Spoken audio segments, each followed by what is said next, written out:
আজকে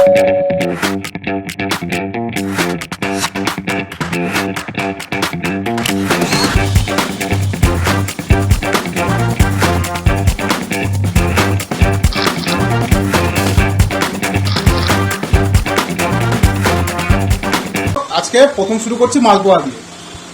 এবার আমরা দুধ নিলাম। কতটা দুধ নিয়েছো? 500 দুধ নিয়েছি। তার মধ্যে দিয়ে দেবো 1 চামচ চিনি।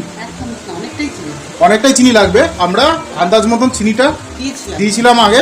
এবার আমরা তাও 1 চামচ আমরা এখানে দিয়েছি। মোটামুটি আপনারা 4-5 চামচ আপনারা চিনি নেবেন। ময়দা নেবেন 2 চামচ, বড় 2 চামচ, ময়দা 3 চামচ। 3 চামচ আপনারা ময়দা নেবেন। দিয়ে এরপরে সুজি নেবেন। সুজি কতটা? 3 চামচ সুজি নেবেন। দিয়ে ভালো করে মিক্স করে নেবেন। আর তার সাথে মৌরি নেবেন। মৌরি কতটা? আন্দাজ মতন 1/2 চামচ মৌরি বা 1 চামচ মৌরি। মৌরি আপনারা 1/2 চামচই নেবেন, নাহলে একটু মৌরি মৌরি ভাব হয়ে যাবে। দিয়ে ভালো করে নেড়ে নেবেন।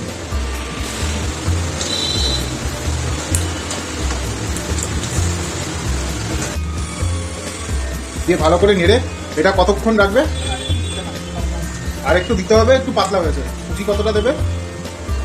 1 চামচ আরো 2 চামচ সুজি অ্যাড করবেন। একটু গাঢ় গাঢ় হবে, ঠিক আছে? আর ময়দা আরো 1.5 চামচ দেবেন। 500 দুধে তাহলে বুঝতে পারবেন তো কতটা। এরপরে আপনারা এটাকে ভালো করে মাখিয়ে আধা ঘন্টার মতন রেখে দেবেন ভালো করে। তেলটা হালকা গরম হয়ে এসছে। দিয়ে এবার আমরা মালপোয়াটা দিয়ে দেবো। এবার ব্যাটারটা দিয়ে দিলাম। এই যে দেখুন, এবার হালকা হালকা ফুটছে মালপোয়াটা।